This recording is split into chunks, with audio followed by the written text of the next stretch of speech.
ಲೇಡೀಸ್ಗೆ ಇಬ್ಬರಿಗೂ ಹೊಡೆದು ಆಮೇಲೆ ಅವರು ಓಡೋವಾಗ ತಿರ್ಗಾ ಅವ್ರನ್ನ ಓಡಿಸ್ಕೊಂಡು ಹೋದ್ರು.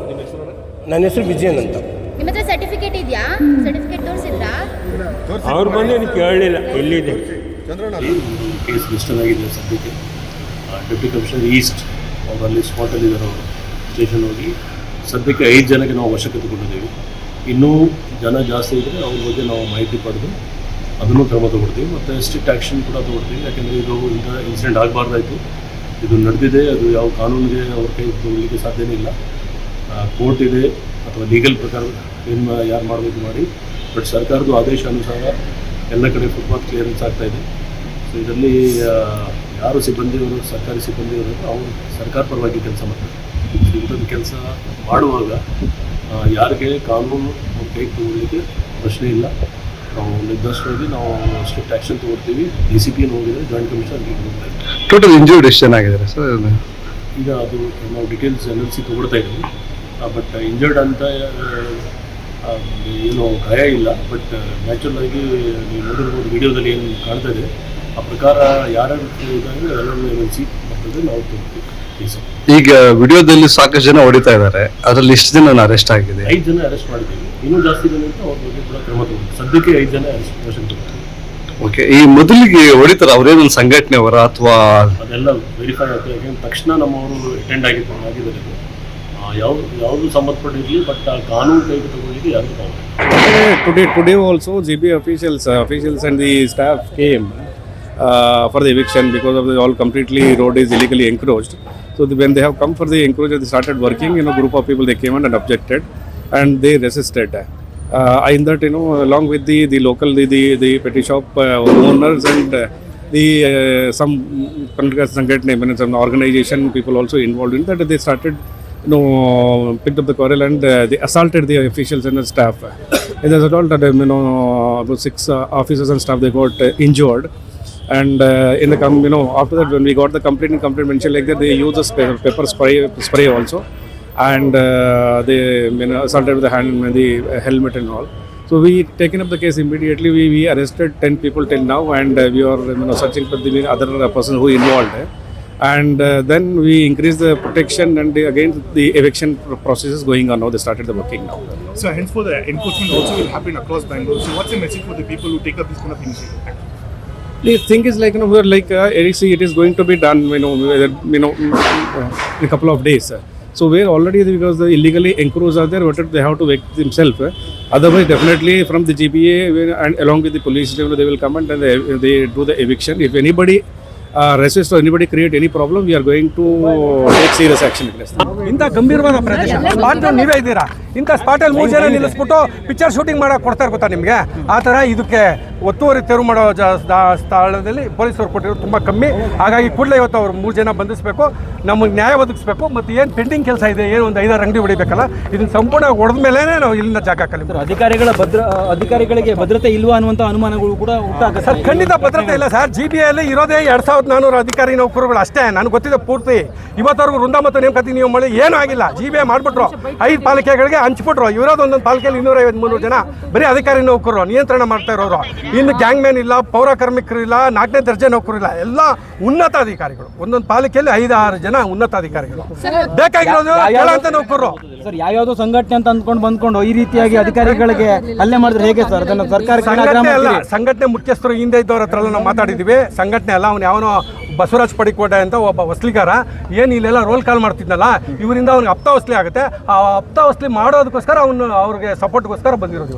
ತೆರವು ಕಾರ್ಯಾಚರಣೆ ವೇಳೆ ಪೊಲೀಸ್ ಬಂದೋಬಸ್ತ್ ಏನು ಮಾಡ್ಕೊಂಡಿರಲಿಲ್ವಾ ನೀವು ಅಧಿಕಾರಿಗಳಿಗೆ? ಖಂಡಿತ ಮಾಡ್ತಾರೆ ಮೇಡಮ್. ಅವ್ರು 3 ಜನ ಕೊಟ್ಟರೆ ಅದು ಹೊಣೆಗಾರಿಕೆ ಯಾರು? ಯಾವುದೇ ಅಧಿಕಾರಿ ನೌಕರು ಗೊತ್ತಿರುತ್ತೆ ಮುನ್ಸೂಚನೆ ಏನು ಅಂತ. ಕೊಟ್ಟಿಲ್ಲ, ಇದು ಪೊಲೀಸ್ ಅವರ ವೈಫಲ್ಯ. ಬರೋದಕ್ಕೆ ತುಂಬಾ ಹೆದರ್ತಾ ಇದ್ದಾರೆ. ಆದ್ರೂ ನೀವು ಧೈರ್ಯ ಮಾಡಿ ಬಂದಿದ್ದಾರೆ ಅಧಿಕಾರಿಗಳು. ಪ್ರೊಟೆಕ್ಷನ್ ಹೆಂಗ್ ಬಂದ್ರು ಸರ್ ಅವ್ರಿಗೆ? ಈಗಾಗಲೇ 3 ಜನ ಅಧಿಕಾರಿ ಇಂಜಿನಿಯರ್ಗಳು ನೋಡಿದ್ದಾರೆ ಹೆಂಗ್ ಓಡಾಡಿದ್ರು. ಅದೇನೋ ಸ್ಪ್ರೇ ಲಿಕ್ವಿಡ್ ಎಲ್ಲ ಹಾಕಿದ್ದಾರೆ, ಮತ್ತೆ ಹಲ್ಲೆ ಮಾಡಿದ್ದಾರೆ, ಮಾರಣಾಂತಿಕವಾಗಿ ಹಲ್ಲೆ ಮಾಡಿದ್ದಾರೆ. ಸರ್ಕಾರಿ ಕೆಲಸಕ್ಕೆ ಅರ್ಚನೆ ಮಾಡಿದ್ದಾರೆ, ಕೂಡಲೇ ಅವ್ರನ್ನ ಬಂಧಿಸಬೇಕು. ಇಲ್ಲಾಂದರೆ ನಾವು ನಾಳೆ ಎಲ್ಲ ಮಹಾನಗರ ಪಾಲಿಕೆ ಕೆಲಸ ಕಾರ್ಯಗಳನ್ನ ಸ್ಥಗಿತ ಮಾಡ್ತೀವಿ. ಸರ್, ಶಿವಾಜಿನಗರದಲ್ಲಿ ಒತ್ತುವರಿ ಕಾರ್ಯಾಚರಣೆಗೆ ಬಂದಿದ್ದು ಇವತ್ತೇ ಫಸ್ಟ್ ಅಥವಾ ಮುಂದೆಯಿಂದ ಕೂಡ ಆಗಿತ್ತಾ? ಇಲ್ಲ, ಮಾಡ್ತಾ ಇದ್ದಾರೆ, ಒಂದು ಕಡೆಯಿಂದ ಮಾಡ್ಕೊಂಡು ಬರ್ತಾ ಇದ್ದಾರೆ. ಇದು ಸ್ವಲ್ಪ ಅತಿ ಸೂಕ್ಷ್ಮ ಪ್ರದೇಶ. ಶಿವಾಜಿನಗರ ಮಧ್ಯ ಅಂದರೆ ಬೋರಿಂಗ್ ಹಾಸ್ಪಿಟ್ಲು ಮತ್ತು ಶಿವಾಜಿನಗರ ಮಧ್ಯದಲ್ಲಿ ಇರೋದ್ರಿಂದ ಬಿಗಿ ಭದ್ರತೆ ಕೊಟ್ಟು ಮಾಡಿಸ್ಬೇಕಿತ್ತು. ಇವಾಗ ಎದ್ರುಕೊಂಡು ಸುಮ್ಮನೆ ಆಗ್ಬಿಡ್ತೀರಾ ಅಧಿಕಾರಿಗಳು? ನಾವು ಬಂದಿರೋದು ಇನ್ನೇನಕ್ಕೆ ಮೇಡಮ್, ಎದುರಂಗಿದ್ರೆ ನಾವ್ಯಾರು ಎಲ್ಲ ನಮ್ದು ಗೊತ್ತಿದೆ. ನಾವು ಯಾರು ಎದುರಲ್ಲ. ಈಗ ಎದುರಂಗಿದ್ರೆ ನಾವೆಲ್ಲ ಮನೆಗೆ ಹೋಗ್ಬಿಡ್ತೀವಿ. ಇವತ್ತೊಂದು 8-10 ಅಂಗಡಿ ಇದೆ, ಇದು ನಾವು ಓಡಿಸ್ಬಿಟ್ಟು ಧ್ವಂಸ ಮಾಡಿ ನಾವು ಸರ್ಕಾರ ಆದೇಶಕ್ಕೆ ಒಂದು ಜಯ ಸಿಗ್ಬೇಕಂದ್ರೆ ನಾವು ಆದೇಶ ಪಾಲನೆ ಮಾಡಬೇಕು. ಏನ್ ಮಾಡ್ತಿದ್ರು ಸರ್ ಆ ತರ? ಮೇಡಮ್, ಈಗಾಗಲೇ ಪೊಲೀಸು DCP ಅವರೆಲ್ಲ ಬಂದಿದ್ದಾರೆ, ಅವ್ರ ಗಮನಕ್ಕೆ ಹೋಗಿದೆ. ಬೆಳಗ್ಗೆ ಮಾಡುವಾಗ ಅವ್ರೇನೋ ನೈಟ್ ಬಿಟ್ಟು ಅವು ಇವೆಲ್ಲ ಇರುತ್ತೆ. ಈಗ ನಾವು ಮಾತಾಡೋಗ್ಲು ಯೋಚನೆ ಮಾಡಿ ಮಾತಾಡಬೇಕು. ಹಾಗಾಗಿ ಆಗಿರುತ್ತೆ. ಈಗಾಗಲೇ ಉನ್ನತ ಅಧಿಕಾರಿಗಳಿಗೆ, ಮಾನ್ಯ ಪೊಲೀಸ್ ಆಯುಕ್ತರಿಗೆ, DCPಗೆ, ಅಡಿಷನಲ್ CPಗೆ, ಪೊಲೀಸ್ ಇನ್ಸ್ಪೆಕ್ಟರ್ ACP ಎಲ್ಲರಿಗೂ ಮಾಹಿತಿ ಹೋಗಿದೆ. ಈಗ ಆಗೋಗಿದೆ. ಇನ್ನು ಮುಂದೆ ಏನು ಒಂದು 10-15 ಅಂಗಡಿ ಇದೆ, ಅದನ್ನೆಲ್ಲ ಧ್ವಂಸ ಮಾಡಿ ನಾವು ನೀವು ಅದನ್ನ ಖಂಡಿತ ನಾವೆಲ್ಲ ವಿತ್ ಟೀಮೇ ಬಂದಿದ್ದೀವಿ. ನಾವು ಇದ್ದೀವಿ, ಎಲ್ಲ ನಮ್ಮ ಸಂಬಂಧಪಟ್ಟ ಇಂಜಿನಿಯರ್ಗಳಿದ್ದಾರೆ. ನಾವೆಲ್ಲ ಅದನ್ನ ಧ್ವಂಸ ಮಾಡಿಸಿ ನಾವೇನು ಸರ್ಕಾರ ಆದೇಶ ಮಾಡಿದ್ದಾರೆ, ಸಚಿವರ ಆದೇಶ, ಅದನ್ನು ಪಾಲನೆ ಮಾಡೋವರೆಗೂ ನಾವು ಹೋಗಲ್ಲ. ಇನ್ನು ಮುಂದಿನ ದಿನಗಳಲ್ಲಿ ಇಂಥ ಅತಿ ಸೂಕ್ಷ್ಮ ಪ್ರದೇಶದಲ್ಲಿ ಬಿಗಿ ಭದ್ರತೆ ಕೊಡಬೇಕು ಅನ್ನೋದು ಒಂದೇ ನಮ್ಮ ಆಗ್ರಹ. ಮುಂದಿನ ನಡೆ ಏನು ಸರ್? ಮೇಡಮ್, ಇವತ್ತು ಅವ್ರನ್ನ ಬಂಧಿಸಿಲ್ಲ ಅಂದರೆ ನಾಳೆ ಎಲ್ಲ ಪಾಲಿಕೆ ಕೆಲಸ ಕಾರ್ಯಗಳು ತೆಗಿತೀವಿ, ಹೋರಾಟ ಖಂಡಿತ. ಇನ್ನೇನು ನಾವೇನು ಕಾಮಿಡಿ ಮಾಡಕ್ಕೆ ಬಂದಿದ್ದೀವಿ. ಇಷ್ಟೆಲ್ಲ ಆಗಿದೆ. ಕೃಷ್ಣ ಬೈರೇಗೌಡ ಅವರು ಅಧಿಕಾರಿಗಳ ಮೇಲೆ ತರಾಟೆಗೆ ತಗೊಳ್ಕೊಳ್ತಾರೆ ಪ್ರತಿ ಮೀಟಿಂಗ್ ಅಲ್ಲೂ ಕೂಡ. ಬಟ್ ಇಂತಹ ಟೈಮ್ ಅಲ್ಲಿ ಒತ್ತುವರಿ ಮಾಡಲಿಲ್ಲ ಅಂದ್ರೆ ನಿಮ್ಮ ಮೇಲೆ ಆಕ್ಷನ್ ತಗೊಳ್ತಾರೆ. ಈ ಟೈಮ್ ಅಲ್ಲಿ ಏನಕ್ಕೆ ಮಾನ್ಯ ಸಚಿವರು ಒಂದು ತಿಂಗಳಾಗಿದೆ. ಅವ್ರಿಗೆ ಬಹುಶಃ ನಾವು ಸಭೆಗೆ ಕರೀರಿ ಅಂತ ಮನವಿ ಮಾಡಿದ್ವಿ. ಅಧಿಕಾರಿಗಳ ಜೊತೆ ಸಭೆ ಮಾಡ್ತಾ ಇದ್ದಾರೆ. ಈಗ ಇನ್ನು ಸಂಘದ ಪದಾಧಿಕಾರಿಗಳ ಜೊತೆ ಸಭೆ ಕರೆದ್ರೆ ಅವ್ರಿಗೆ ಇಲ್ಲಿ ಇರೋ ವಾಸ್ತುಸ್ಥಿತಿ ಏನಂತ ಗೊತ್ತಿದೆ. ನನಗೆ 31 ವರ್ಷ ಸರ್ವಿಸ್ ಪಾಲಿಕೆಯಲ್ಲಿ, ನನಗೆ ಇಲ್ಲಿ ಪೂರ್ತಿ ಗೊತ್ತಿದೆ. ಅವ್ರಿಗೆ ನಾವು ಇಲ್ಲಿ ಯಾವ ರೀತಿ ಮತ್ತು ನೇಮಕಾತಿ ನಿಯಮಗಳಲ್ಲಿ ಯಾವ ರೀತಿ ಅಧಿಕಾರಿಗಳು ಬರಬೇಕು ಅಂತ ಅವರಲ್ಲಿ ಮನವಿ ಮಾಡ್ಕೊಂಡು ಸರ್, ಈ ತರ ರೋಡಿಸಮ್ ಮಾಡಿರೋದು ಅದಕ್ಕೆ ಭಯನೇ ಇಲ್ದಂಗೆ ಹೋಗೋಯ್ತು ಅಧಿಕಾರಿಗಳ ಮೇಲೆ. ಇದನ್ನ ಖಂಡಿತ ಖಂಡಿಸ್ತೀವಿ. ಅವ್ರ ಬುದ್ಧಿ ಕಲಿಸ್ಬೇಕಂತಾನೆ ನಾವು ಬಂದಿರೋದು. ಒಂದು 11 ಗಂಟೆಗೆಲ್ಲ ಕೆಲಸ ಸ್ಟಾರ್ಟ್ ಮಾಡಿದ್ವಿ. ಮಾಡಿದ ಮೇಲೆ 12:30 ಏನೋ ಆಗಿತ್ತೇನೋ, ಏಕಾಏಕಲ್ಲ ಬಂದರು. ಬಂದ ಮೇಲೆ ತಿರ್ಗಾ ನಿಲ್ಸಂತ ಬೈದರು. ಯಾರು? ಅವ್ರು ಯಾರೋ ನಮ್ಗೆ ಪರಿಚಯ ಇಲ್ಲ. ಬೈದ ಮೇಲೆ ಸ್ಪ್ರೇ ಹೊಡೆದ್ರು. ಸ್ಪ್ರೇ ಅದು ಏನೋ ಗೊತ್ತಿಲ್ಲ, ಕಾರದ ಮೆಣಸಿನಕಾಯಿ ಅದು ಹೊಡೆದ ಮೇಲೆ ತಿರ್ಗಾ ಹೋದ್ರು. ಇಲ್ಲೇ ಗಾಡಿಯಲ್ಲೇ ಕುಂತ್ಕೊಂಡ್ರೆ ಇಲ್ಲಿಗೆ ಹೊಡೆದ್ರು, ಗಾಡಿಗೆ ಕಣ್ಣಿಗೆ ಹೊಡೆದ್ರು. ಕಣ್ಣಿಗೆ ಹೊಡೆದ ಮೇಲೆ ತಿರ್ಗಾ ಹೋದ್ರು. ಹೋದ್ಮೇಲೆ ಅಲ್ಲಿ ನಮ್ಮವ್ರು ಇದ್ರಂತ, ಅವ್ರಿಗೆ ಚೇರ್ ತಂದು ಹೆಲ್ಮೆಟ್ ತೊಗೊಂಡು ಹೊಡೆದ್ರಂತ. ನಾವು ಇಲ್ಲೇ ಕುಂತ್ಕೊಂಡೆ, ಕಣ್ಣೆಲ್ಲ ಉರಿತಿಲ್ಲ, ಏನು ಕಾಣಿಸಿಲ್ಲ. ಅವರು 4-5 ಜನ ಇದ್ದಾರೆ ಸರ್, ಅಷ್ಟೇ. ನಮ್ಮ ಕಡೆ ನಮ್ಮ ಕಡೆ ಒಂದು 30 ಎಲ್ಲ ಒಂದೇ ಸರ್. 34 ಜನ ಸಿದ್ದಪ್ಪ ಅಂತ. ನಾವೆಲ್ಲ ಅಲ್ಲೇ ನಿಂತ್ಕೊಂಡಿದ್ವಿ. ಅವ್ರು ಯಾರು ಅಂತ ನಮ್ಗೆ ಗೊತ್ತಿಲ್ಲ. ನಾವೆಲ್ಲ ಸಿಕ್ಕಿದ ಎತ್ತೋ ಅಂತ ಹೇಳ್ತಾ ಇದ್ದೀವಿ. ಅವ್ರು 3-4 ಜನ ಬಂದರು. ಬಂದ್ಬಿಟ್ಟು ನಮ್ಗೆ ಏನು ಕೇಳಿಲ್ಲ, ಅಮ್ಮನ ಹೋಗಂತ ನಂಗೆ ಹಿಂಗೆ ಬಗ್ಗಿದ್ರು. ನಂಗೆ ಬದ್ದ ಇವ್ರಿಗೆಲ್ಲ ಹೊಡೆದ್ರು. ಆಮೇಲೆ ಎಲ್ಲ ಓಡ್ಬಿಡ್ಬಿಟ್ಟು ಎಲ್ಲ ಹಂಗೆ ಸ್ಪೆಟ್ಟು. ಅದು ಯಾರು ಅಂತ ಗೊತ್ತಿಲ್ಲ ನಮ್ಗೆ. ನಾವು ಬಾಕಿ ಕೆಲಸ ಮಾಡ್ತಾ ಇದ್ವಿ, ಬಿಡ್ತಿಲ್ಲ. ಹಂಗೆ ಉಳ್ಕೊಂಡು ಬಂದು ಓಡಿಸಿದ್ರು. ಅವರು ಹೆಲ್ಮೆಟಲ್ಲಿ ಓಡಿಸಿದ್ರು, ಎಲ್ಲ ಮಾಡಿದ್ರು. ನಾವಂತೂ ಇಲ್ಲೇ ಮಾಡ್ತೇವೆ ಕೆಲಸ ಮಾಡೋರು. ನಾವು BPMB ಕೆಲಸ ಮಾಡೋರು. ನಾವು ನಮಗೆ ಹೊಡೆದ್ರೆ ಇವಾಗ ನಮ್ಗೆ ಏನಾಗಿದೆ ಯಾರು ಸಾಧ್ಯ ಅವರು ಪ್ಲಾನ್ ಮಾಡ್ಕೊಂಡು ಬಂದಿದ್ದಾರೆ. ಪ್ಲಾನ್ ಮಾಡ್ಕೊಂಡು ಬಂದು ಹೊಡೆದ್ರು. ಇಲ್ಲಿ ಹಿಂಗೆ ಹೊಡೆದ್ಬಿಟ್ರು ಡ್ರೈವರ್ಗೆ. ಅಲ್ಲಿ ನಮ್ಮ AW madam, Savitri madam, Ruchita madam ಇದ್ರು. ಅವ್ರಿಗೆ ಬಂದು ನಿಮ್ಮ ಅಮ್ಮನ ಓಡಿ ಅಂತ ಮುಖದಲ್ಲೇ ಹೊಡೆದ್ರು. ಅವರು ಅವ್ರ ಪಕ್ಕದಲ್ಲೇ ನಿಂತ್ಕೊಂಡಿದ್ದೆ. ನಾನು ಹಿಂಗೆ ಮುಚ್ಕೊಂಡು, ಅದರಿಂದ ನಮಗೆ ಎಫೆಕ್ಟ್ ಆಗಿಲ್ಲ. ಅವ್ರನ್ನ ಲೇಡೀಸ್ಗೆ ಇಬ್ಬರಿಗೂ ಹೊಡೆದು ಆಮೇಲೆ ಅವರು ಓಡೋವಾಗ ತಿರ್ಗಾ ಅವ್ರನ್ನ ಓಡಿಸ್ಕೊಂಡು ಹೋದ್ರು. ನನ್ನ ಹೆಸರು ವಿಜಯನ್ ಅಂತ. Nothing went wrong. Some people are creating scene here. We filed a FIR. Police are arrested 10 people. Legal course will act. ನಾವು 34 ವರ್ಷದಿಂದ ಇಲ್ಲೇ ಇದ್ದೀವಿ ಅಣ್ಣ, ಅಂಗಡಿ ಇಟ್ಕೊಂಡು. ಇವಾಗ ಕೇಳಿದ್ದಾರೆ, ಏನು ಹೇಳಲಿಲ್ಲ, ಎಲ್ಲ ಬಂದು ತೆಗೆದು ಹಾಕ್ತಾ ಇದ್ದಾರೆ. ಈಗ ಸಡನ್ ಆಗಿ ನಿಮ್ಮ ಅಂಗಡಿ ತೆಗೆದ್ಬಿಟ್ರೆ ನಿಮ್ಮ ಜೀವನಕ್ಕೆ ಎಷ್ಟು ಅದಕ್ಕೆ ಎಷ್ಟು ಕಷ್ಟ ಇದೆ. ನಿಮ್ಮ ಹತ್ರ ಸರ್ಟಿಫಿಕೇಟ್ ಇದೆಯಾ? ಸರ್ಟಿಫಿಕೇಟ್ ತೋರಿಸಿದ್ರಾ? ಅವ್ರು ಬಂದು ಕೇಳಲಿಲ್ಲ, ಎಲ್ಲಿದೆ ಚಂದ್ರಣ್ಣ ತೋರಿಸಿ, ಸರ್ಟಿಫಿಕೇಟ್ ತೋರಿಸಿ. ನೀವು ಲೈಸೆನ್ಸ್ ಇರೋರು, ನೀವು ಯಾಕೆ ಎದುರ್ತೀರಾ? ಯಾಕೆ ಎದುರ್ತೀರಾ? ನಾವು ಚಿಕ್ಕ ವಯಸ್ಸಿಂದ ಇವ್ರಿಗೆ ನೋಡ್ತಾ ಇದ್ದೇವೆ. ಅವ್ರಿಗೂ ನೋಡಿದ್ದೇವೆ ನಾವು. ಇಲ್ಲಿ ಕಣ್ಣಿನ ಡಾಕ್ಟ್ರ್ ಇದ್ದರು. ಕಣ್ಣಿನ ಡಾಕ್ಟ್ರು ಮೈಸೂರು ರಾಜರು ಕಣ್ಣು ನೋಡೋದಕ್ಕೆ ಈ ಜಾಗ ಫ್ರೀ ಕೊಟ್ಟಿರೋದು ಅವ್ರು, ಮೈಸೂರು ರಾಜ. ಇದು ಅಲ್ಲಿ ಗಂಟ ಫ್ರೀ ಕೊಟ್ಟಿದ್ದಾರೆ ಇವರೇ, ಈ ಬಿಲ್ಡಿಂಗಿನ ಜಾಗ ಗೌರ್ಮೆಂಟ್. ಇಲ್ಲಿ ಮೆಟ್ಲುಗಳಿದ್ದು, ಇದು ಅಮಾನತ್ ಬ್ಯಾಂಕ್ ಬಂದ ಮೇಲೆ ಕಾಂಪೌಂಡ್ ಹಾಕೊಂಡಿದ್ದಾರೆ ಅಷ್ಟೇ. ಇಷ್ಟು ಜಾಗ ಫ್ರೀ ಬಿಟ್ಟಿದ್ದಾರೆ, ಗೌರ್ಮೆಂಟ್ ಜಾಗನೇ ಅಲ್ಲ ಇದು. ಈಗ ಸಡನ್ ಆಗಿ ಆಗಿದ್ದೆಲ್ಲ ತೆಗ್ದ್ಬಿಟ್ರೆ ಎಷ್ಟು ಕಷ್ಟ ಆಗ್ಬೋದು? ಭಾಳ ಕಷ್ಟ ಇದೆ ಮೇಡಮ್. 35-40 ವರ್ಷದಿಂದ ಇದ್ರಾಗ ಬದುಕಿದ್ರಾಗ ಮಾಡಿದ್ದೀವಿ. ಇದು ಚೆನ್ನಾಗಿದ್ದಾರೆ ಪಾಪ, ದುಡ್ಡರಿನ ಅದರಲ್ಲೇ ಕುಂತಿದ್ದಾರೆ. ನಾವು 45 ವರ್ಷ ಈ ಜಾಗದಾಗ ವ್ಯಾಪಾರ ಮಾಡಿದ್ದು. ಈಗ ನನ್ನ ಮಕ್ಕಳೆಲ್ಲ ಇಬ್ಬರು ಸಾಫ್ಟ್ವೇರ್ ಯಾಕಾರ ಬಿಟ್ಟಿನ ಜಾಗ ನಾವು ಬೇರೆ ಮಾಡ್ಕೊಂಡು ಹೋಗ್ತಾರೆ ಪಾಪ. ಈಗ ಇಲ್ಲಿ ಒಂದು ಜಗಳ ಆಯಿತು, ಅದು ಗೊತ್ತಿಲ್ಲ ಸರ್, ನಾವು ಈಗ ಬಂದದ್ದು. ಜಗಳ ಆಗಿದ್ದು ಇವಾಗ ಆಗಿದೆ ಅಂತ ಸುದ್ದಿ ನಾವು ಕೇಳಿದ್ವಿ. ಯಾರು ಹುಡುಗರು ಮತ್ತು ಹೊಡೆದ್ರೆ ಗೊತ್ತಿಲ್ಲ. ನೋಡಿ, ನಾವು ಸಾಲ ಮಾಡ್ಕೊಂಡಿರ್ತೀವಿ, ಅಂಗಡಿ ಮಾಡ್ಕೊಂಡಿರ್ತೀವಿ, ಮಕ್ಳು ಮರಿ ಇರುತ್ತೆ. ಇವರು ಇನ್ಫಾರ್ಮೇಷನ್ ಕೊಟ್ಟು ಆಮೇಲೆ ಡೆಮಾಲಿಷ್ ಮಾಡಬೇಕು. ಒಂದು 5 ನಿಮಿಷ ಮುಂಚೆನೂ ಹೇಳಿಲ್ಲ. ಮಗು ಊಟ ಮಾಡ್ತಾಯಿದೆ, ಊಟ ಮಾಡೋಕ್ಕೂ ಬಿಟ್ಟಿಲ್ಲ. ಹಂಗೆ ಡೆಮಾಲಿಷ್ ಮಾಡೋ ಅಂಥದ್ದು ಏನಿದೆ ಇವ್ರಿಗೆ? 20 ಅಡಿ ಜಾಗ ಇದೆ ಇಲ್ಲಿ. ಏನು ಮಾಡಬೇಕಾಗಿತ್ತು ಅವರು? ಅರ್ಧ ಗಂಟೆ ಮುಂಚಿತವಾಗಿ ಹೇಳಬೇಕಾಗಿತ್ತು. ಏನು ಮಾನ ಮರ್ಯಾದೆ ಇಲ್ವಾ ಸರ್ಕಾರ ಅಂದರೆ? ಒಂದು ಅರ್ಧ ಗಂಟೆ ಇನ್ಫಾರ್ಮೇಷನ್ ಕೊಟ್ಟು ಮಾಡಬೇಕಿಲ್ಲಿ. ನಿಮ್ಮ ಡಿಮಾಂಡ್ಸ್ ಏನು?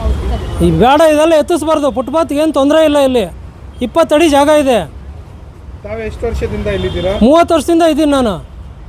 ಈಗ ಸಡನ್ ಆಗಿ ಶಾಪ್ಸ್ ಎಲ್ಲ ತೆಗೆದ್ಬಿಟ್ರು ಜೀವನಕ್ಕೆ ಎಷ್ಟು ಕಷ್ಟ ಆಗ್ಬೋದು? ತುಂಬ ಕಷ್ಟ ಆಗುತ್ತೆ ಮೇಡಮ್, ಬೀದಿಗೆ ಬಂದ್ಬಿಡ್ತೀವಿ. ಮತ್ತೆ ಇವತ್ತು ಬೆಳಗ್ಗೆ ಒಂದು ಗಲಾಟೆನೂ ಆಯಿತು. ಆ ಗಲಾಟೆ ಏನಕ್ಕೋಸ್ಕರ ಆಯಿತು? ಏನಾಯ್ತು ಅದು? ಅದು ಗಲಾಟೆ ಅವ್ರು ಇನ್ಫಾರ್ಮೇಷನ್ ಕೊಟ್ಟು ಮಾಡಬೇಕಾಗಿತ್ತು. ವಿತೌಟ್ ಇನ್ಫಾರ್ಮೇಷನ್ ಆ ಮಗು ಊಟ ಮಾಡೋಕ್ಕೂ ಬಿಟ್ಟಿಲ್ಲ.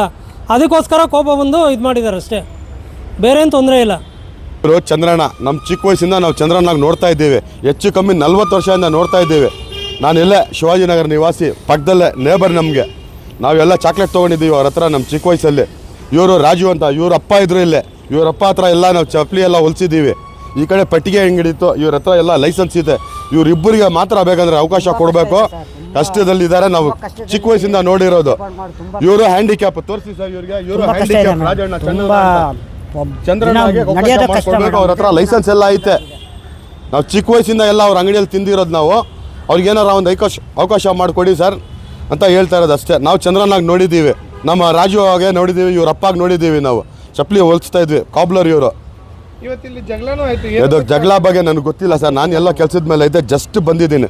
ಬರೀ ನಮ್ಮ ಚಂದ್ರಣ್ಣ, ನಮ್ಮ ರಾಜು ಅವ್ರ ಪರವಾಗಿ ಬಂದು ಮಾತಾಡ್ತಾ ಇರೋದು ಅಷ್ಟೇ. ಇವ್ರು ಬೇಕಾಗಿರೋದು ನಮಗೆ. ನಾವು ಹಳೇ ಜನ, ಇವರೆಲ್ಲ ತುಂಬ ಹಳೆ ಜನ. ತುಂಬ ವರ್ಷದಿಂದ ನಾವು ನೋಡ್ತಾ ಇದ್ದೀವಿ, ನಮ್ಮ ಚಿಕ್ಕ ವಯಸ್ಸಿಂದ ನೋಡ್ತಾ ಇದ್ದೀವಿ. ಏನಾರ ಒಂದು ಅವಕಾಶ ಮಾಡಿಕೊಡ್ಬೇಕು ಅಷ್ಟೇ ಅವ್ರಿಗೆ. ಈಗ ನಿಮ್ದು ಅವ್ರದ್ದೆಲ್ಲ ಲೈಸೆನ್ಸ್ ಎಲ್ಲ ಐತೆ. ಲೈಸೆನ್ಸ್ ಇದೆ, ಆದರೂ ನೀವು ತೋರಿಸಿದ್ರ ಅವರು ಶಾಪ್ನ ಮಾಡುವಾಗ?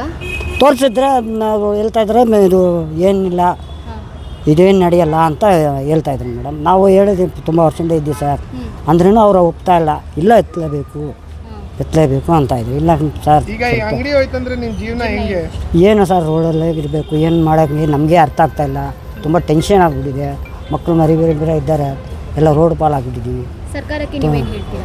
ಸರ್ಕಾರಕ್ಕೆ ಏನು ಅವಕಾಶ ಮಾಡಿಕೊಟ್ರೆ ನಮ್ಗೆ ತುಂಬ ಹೆಲ್ಪ್ ಆಗುತ್ತೆ. ತುಂಬ ಕಷ್ಟದಲ್ಲಿದ್ದೀವಿ. ಜಗಳ ಏನಕ್ಕಾಗಿಲ್ಲ ಅಂದರೆ, ಒಬ್ಬ ವೆಂಡರ್ ಇದ್ದಾರಲ್ಲ, ಶಾಪ್ ವೆಂಡರು, ಅವರು ಊಟ ಮಾಡ್ತಿದ್ರು. ಒಂದು 10 ನಿಮಿಷನೂ ಅವ್ರಿಗೆ ಟೈಮ್ ಕೊಟ್ಟಿಲ್ಲ. ಅವರು ಒಂದು ದಿವಸನೂ ನೋಟಿಸ್ ಕೊಟ್ಟಿಲ್ಲ. ಆಮೇಲೆ ಇಲ್ಲಿ ಯಾರಿಗೂ ತೊಂದರೆನೂ ಇಲ್ಲ ಜನರಿಗೆ. ಅವರು ಬೈರೇಗೌಡ ಸರ್ ಹೇಳಿರೋದು 4 ಅಡಿ ಓಡಾಡೋಕ್ಕೆ ಆಗಿಲ್ಲ ಅಂದರೆ ತೊಂದರೆ ಆದರೆ ಎತ್ಬಿಡಿ ಅಂತ. ಇಲ್ಲಿ ಮ್ಯಾಕ್ಸಿಮಮ್ 15 ಫೀಟ್ ಇದೆ, 15 ಅಡಿ ಜಾಗ ಐತೆ, ಯಾರಿಗೂ ತೊಂದರೆ ಆಗ್ತಾ ಇರಲಿಲ್ಲ. ಅದಕ್ಕೆ ಏಕಾಏಕಿ ಬಂದಿದ್ದ ತಕ್ಷಣ ಎಲ್ಲ ಹೊಡೆದಾಕ್ಬಿಟ್ರು JCB ಅವರು. ಹೇಳಿಲ್ಲ, ಮಾತಿಲ್ಲ, ಏನಿಲ್ಲ. ಪಾಪ ಇನ್ನೂ ಅವರು ಐಟಮ್ ಎತ್ತನೇ ಇದ್ರು, ಎತ್ಬಿಟ್ಟು ಹೊಡೆದಾಕ್ಬಿಟ್ರು.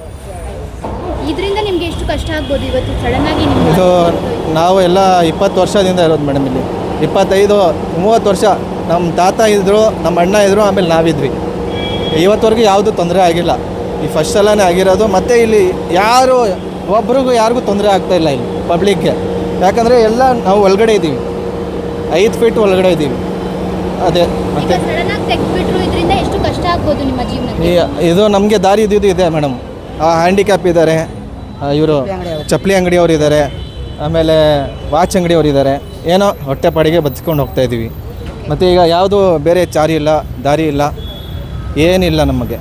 ಇದೆ ಏನೋ ದಿನ ದುಡಿತಿದ್ವಿ. ಅದು ವ್ಯಾಪಾರನೂ ಆಗ್ತಾಯಿರಲಿಲ್ಲ ಮುಂಚೆ. ಒಂದು ತಿಂಗಳಲ್ಲಿ 15 ದಿವಸ ವ್ಯಾಪಾರ ಆದರೆ 15 ದಿವಸ ಆಗ್ತಾಯಿರಲಿಲ್ಲ. ಹೆಂಗೆ ಜೀವನ ನಡೆಸ್ಕೊಂಡು ಹೋಗ್ತಿದ್ವಿ. ಈಗ ಬೇರೆ ದಾರಿ ಇಲ್ಲ, ಹೊಟ್ಟೆಪಾಡಿ ಏನಿಲ್ಲ, ಗೌರ್ಮೆಂಟ್ಸ್ ಏನಿಲ್ಲ. ನಾವು ತುಂಬ ಒಳಗಡೆ ಇದ್ದೀವಿ. ತೊಂದರೆ ಆಗದಿರ್ದಂಗೆ ನಮಗೆ ಒಂದು ಜಾಗ ಮಾಡಿಕೊಡಿ ಅಷ್ಟೇ.